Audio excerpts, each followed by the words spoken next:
Okay, guys, we'll get going. My name's Brandon Kennedy. I'm from B&B Safety. I was the guy on the screen probably last month. Some of you were here saw. I got 3 or 4 things we're going to go over this afternoon. First thing I want to talk about, hand and power tool safety. When it comes to injuries like OSHA injuries, insurance injuries, general liability injuries, any of that stuff, hand injuries are always in the top 4, always. They're number 1 sometimes, 2, 3, 4, they vary. But everybody here works with their hands every single day.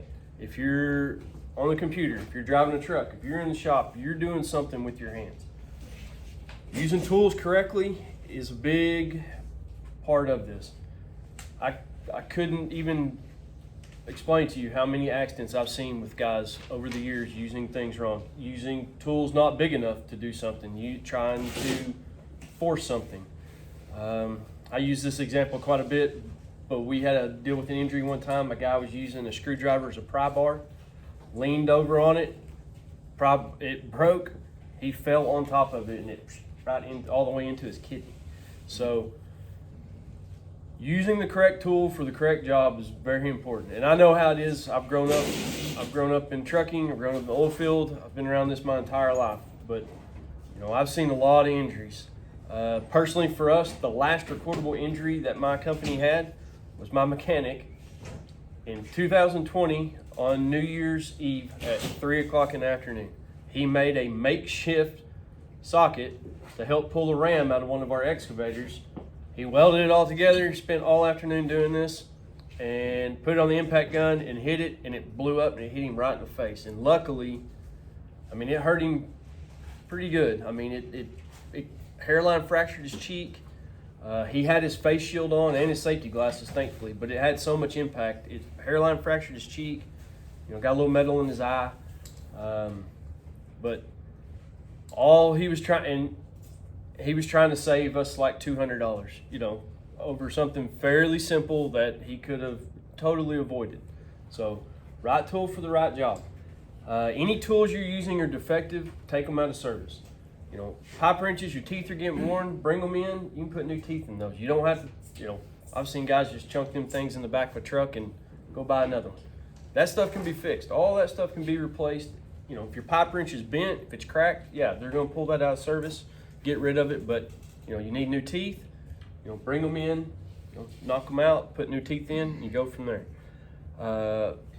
Wrenches, pliers, any of that stuff, everything needs to be good working order. Make sure it's something that fits your hand. If you're having to use a pair of, channel locks that are like this, when you're trying to turn it like this, you probably got the wrong tool. Protecting your hands, gloves, use the right glove for the right job. There's puncture resistant gloves, there's cut resistant gloves, there's impact gloves. Does y'all work for anybody down here that makes you wear impact gloves? Used to. XTO used to. But nobody else here does anymore. Y'all do any Total stuff or anything? No. Okay. I don't think they do, but there's any glove you can think of to do just about any job. Even doing electricity, they wear 2 types of gloves, a rubber glove and a leather glove over the top of that. Protecting your hands, this is part of your livelihood, guys. Don't put your hands somewhere where they don't need to go. Don't force something that doesn't need to be forced. If you don't know how to use something or know how to do something or need help doing something, get a hold of somebody. These recordable incidents and injuries, especially hand injuries, they are super common. It happens. We have to deal with a couple a month. Make sure, if something is wrong, you need help with something, something is off, let somebody know. Screwdrivers should be screwdrivers. Pocket knives are not screwdrivers. You cannot alter any tools. Guards need to be on everything.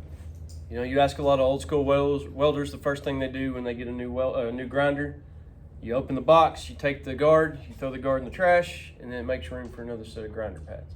So those days are long gone. Everything should have a guard on it. Bench grinders should be guarded. Hand grinders should be guarded. Anything that has a guard should have it on. No altering tools. No altering guards. There's nothing you guys do really that involve no extension cords or GFCIs or anything, right? Pneumatic tools other than the shop? You guys, pneumatic tools? Nothing in the field, pneumatic tools on anybody? No. Okay. Any pneumatic tools, housing should be checked, electrical tools, drills, guns, anything like that. Everything should be inspected, checked, should be worked in good working order. You should check these things before you start to use them. When you get done, look at it before you put it back in the toolbox. I'm sure your shop has the same policy that every other shop in America has. If you use somebody's tools, make sure you let them know. If you borrow somebody's tools, make sure you give it back. Try not to take tools out of somebody else's truck. I don't know if that's an issue here, but with my truck drivers, that tends to be an issue, is somebody grabbing a wrench out of somebody else's box and then driving off. And then you get out to the location, you need your pipe wrench, and it's not there. So I don't know if that's a problem here, but it seems to be a problem at every other business I've been to. So, don't take somebody else's tool. If you need something, let somebody up here know. If you lose something, let somebody know. Don't steal it off of somebody's truck. Let somebody know. Guys, tools are going to get left. You're going to leave wrenches. You're going to leave cheater pipes. You're going to leave, you're going to leave stuff somewhere. It happens. Just let somebody know. It may be there in the morning. It may not. It's all right. It's not going to bankrupt anybody. It's just let somebody know. Don't steal somebody else's wrench. Hammers, any hammers you have to use, anything you use, make sure the heads are attached good.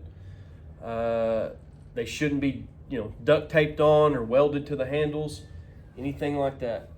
I have a million stories you'll hear me tell through all this, and I'll probably tell the same ones over and over, but the first or second major accident, not fatality, but like major accident we had was not far from here, about 15 miles out here. The guy was swinging a hammer on location, and they had the head taped back on it. They had 5 nails stuck in the top of it, trying to get the head spread out. The guy swung back, and when he swung back, the head come off, and it caught this guy perfectly right here in the face. It was horrible. This poor guy's face looked like a catcher's mitt. It looked like somebody punched him and their hand went right in. Crushed part of his orbital bone, crushed his sinuses, his nose, his teeth. He's lucky he's alive. But, it was one of those things where you can go buy a $20 handle, put it on correctly, and it's going to work fine. So, anything's bad, anything's out of order, something's not correct, let somebody know. Pinch points, your body, anywhere between 2 objects with your body is considered a pinch point. Hands are the big one. Legs are usually probably the second. Be careful where you're positioning yourself, putting your hands. If you're holding your hand to steady yourself to run your wrench, watch where you're putting your fingers. Guys, I've seen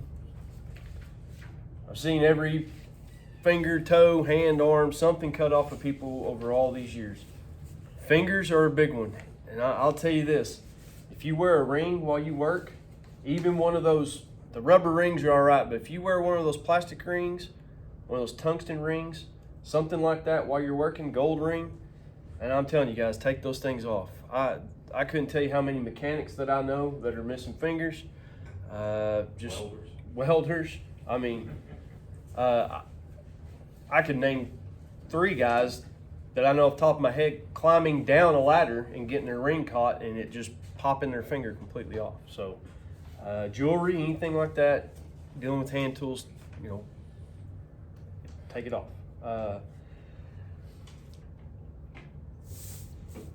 If you are, if you're having trouble with using tools, there may be some, if something doesn't work right for you, try something different. Pipe wrenches obviously come in variable sizes, but you should be using the right wrench for the right size job.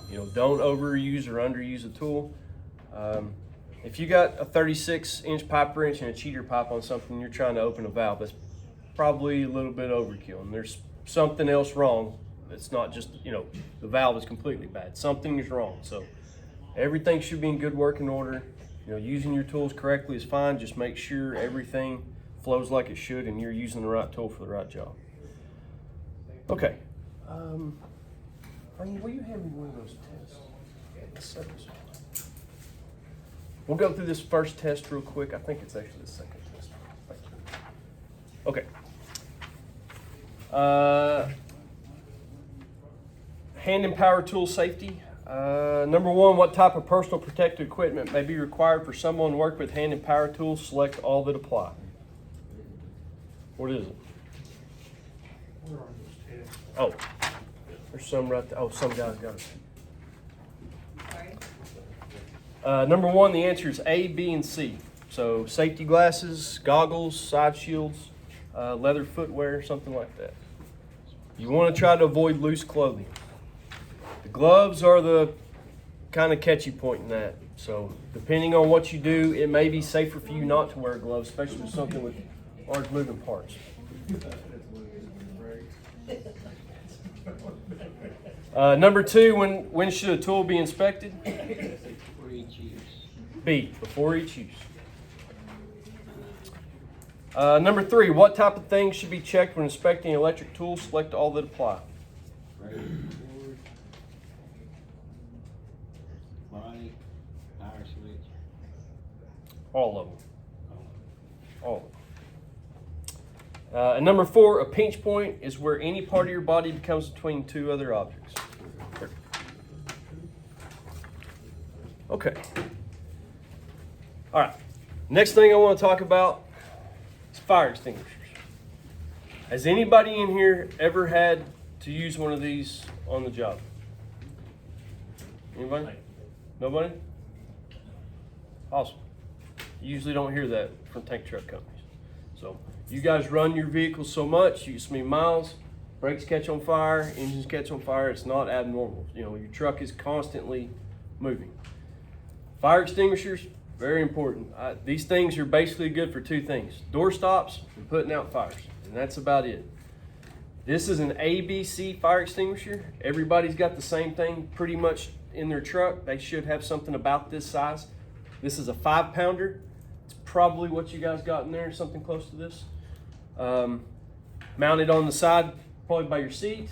Do y'all have some on trailers? Yeah, passengers. Passenger side? Yeah. Okay. Part of the DOT rule is you have to have it doesn't say where you have to have it. You just have to have a fire extinguisher, and it's got to be mounted somewhere. So if you got it rolling around the toolbox, zip it to the inside of the toolbox, zip the bracket in there, put it in the bracket, and it's mounted, and that's fine. It doesn't say where it is. It's just got to be readily available and mounted somewhere. So know where your fire extinguisher is on your truck, know how to get to it. I'm under this thinking, this is how I tell all my employees, I tell every company this myself. And this is what I believe. These things are for protecting people.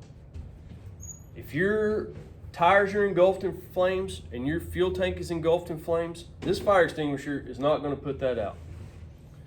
And they do not make movies or statues of guys who have died trying to put fires out on trucks. So all these trucks are insured. Trailers can be replaced, trucks can be replaced, wells can be fixed, but people cannot be replaced. So do not put yourself in any harm's way trying to put some fire out. If your engine is flames are shooting out from under your hood, what's the last thing you really want to do to that? Anybody know? Open the hood. Open the hood. And why do you not want to open the hood? Introduce an air forward. Air. Perfect. You got to have 4 things to have a fire. You got to have fuel, heat, oxygen, and those 3 things in the right chemical reaction to have a fire. And that's all these extinguishers do, is knock out one of these 4 things. So don't put yourself in harm's way.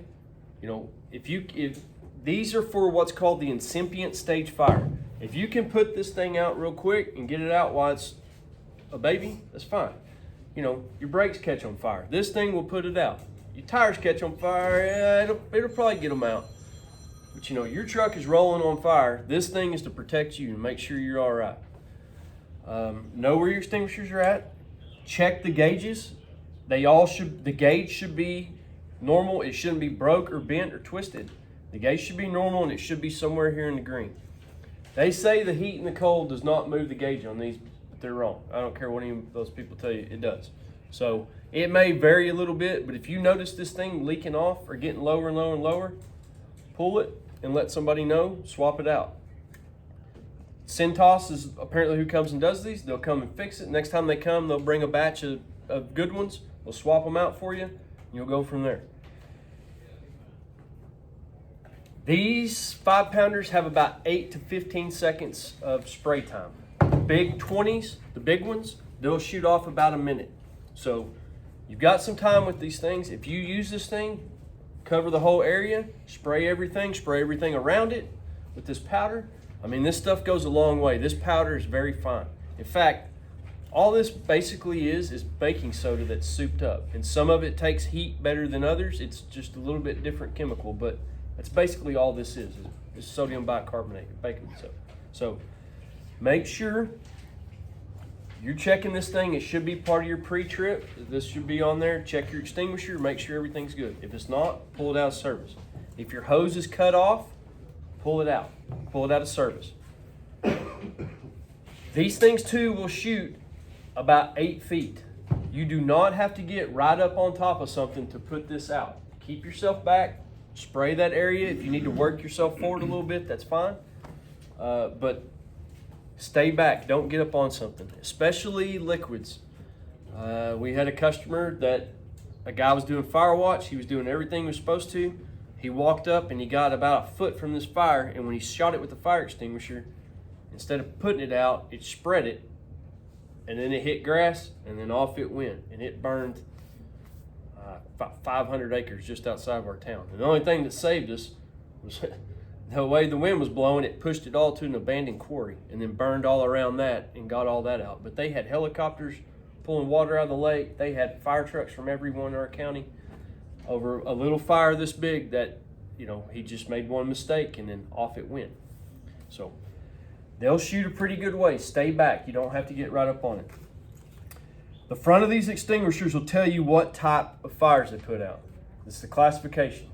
These are A, B, and C's. Does anybody know what A is?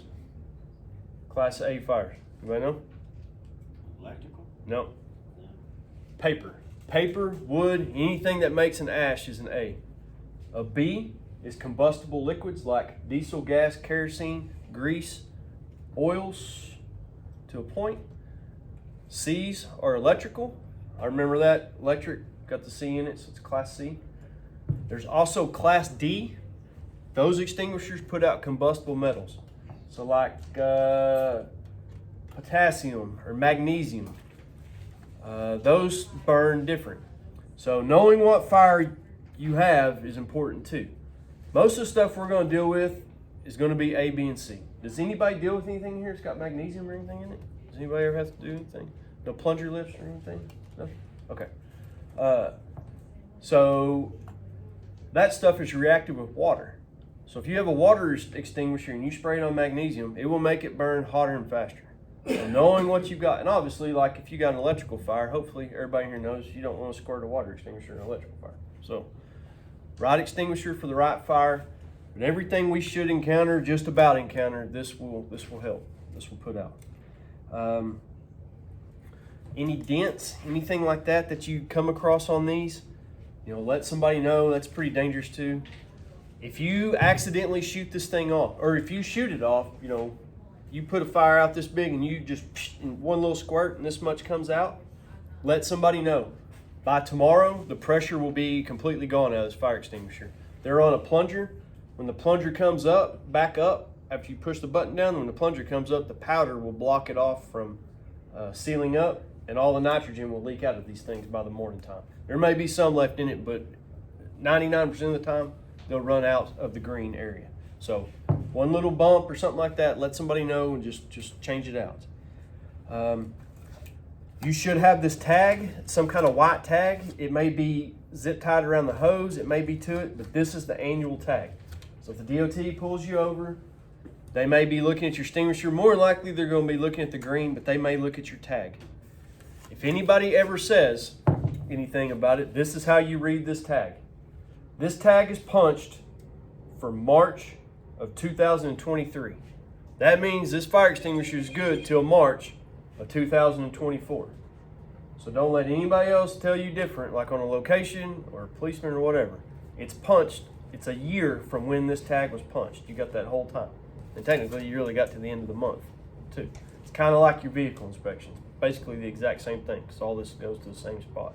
So, a year from when this thing is punched, but it should have one of these tags on it. These are a monthly tag just for you guys. You can punch them or X them if you need to, but they go by month. They got all the months on here, the years. You just X them, mark them, whatever. Nobody's had to use one of these on location, on a job, anything? That's good. Like I said, I tell everybody the same thing. You know, don't put yourself in danger. None of this stuff is worth risking your life over at all. You know, it can all be replaced 100%. So don't go out of your way. Don't put yourself in danger. But know where these things are at. Know how to get to them. You know, if you're in a plant system or something down here, know how to get in and out. Know where the extinguishers are. I mean, they can 100% save your life, guys. How many of you have one of these in your house? Nobody? Nobody's got a fire extinguisher in your house? Okay, a couple of you guys? Good. I was getting a little concerned. I was fixing to start handing them out. Guys, I've seen a lot of fires in people's houses too. I may have started a couple. So just remember, have your extinguisher, know where it's at, and teach your wife and kids and everybody how to use this. You know, anybody in your house, let them know, hey, we have a fire extinguisher in here. You know, go to Walmart, buy 3 or 4 of these about this size. Put 1 or 2 in your house, take your wife and kids out, pull the pin, aim the nozzle, squeeze the trigger, and sweep it back and forth. Just show them how to do it. You can't imagine how many people go to use these things and don't pull this pin out. And then they squeeze the handle, and the handle bends, and the pin bends, and then you can't push the plunger down, and then this thing will not go off. And it's not like backdraft where he knocks the head off this thing and chunks this thing like a grenade. It don't work like that. So, pass method is what we use to function these fire extinguishers. Pull the pin, aim the nozzle, squeeze the trigger, and sweep back and forth. Where do you want to do it? At the top or at the bottom of the fire? Base of the fire. Pull, aim, squeeze, sweep. Base of the fire. In your house too, try not to put fire extinguishers where you store fuel. In your kitchen, don't put them next to or above your stove. You know, put them away from those areas where if something happens, you can get to them. And at Thanksgiving, if you fry turkeys, it is a 100% good idea to have one of these extinguishers pretty handy. I know a lot of people have burned their carports, their garages, their cars, all kinds of stuff down frying turkeys around Thanksgiving. So, does anybody got any questions on fire extinguishers? Nothing? Okay. All right. Let's go through this little quiz real quick. And I got one more thing to talk about, and then we'll be done. If anybody's got any questions, I'll be more than happy to answer. All right. Number 1, the basic fire theory says a fire needs 4 main elements in order to start: heat, fuel, oxygen, and a chain reaction. True. That's what these do. They knock out one of those 4 things. Number 2, portable fire extinguishers should only be used for the blank stage of a fire. Beginning stage, the incipient stage. Number 3, fire blank is based on the type of fuel used to feed a fire. Classification. B. Number 4, to extinguish a small fire, use the plus system. Pull, use, leave, scream. False. Pull, aim, squeeze, sweep. And number 5, a 5-pound fire extinguisher will have a use period of about how long? 8 to 15. About 8 to 15 seconds. Okay.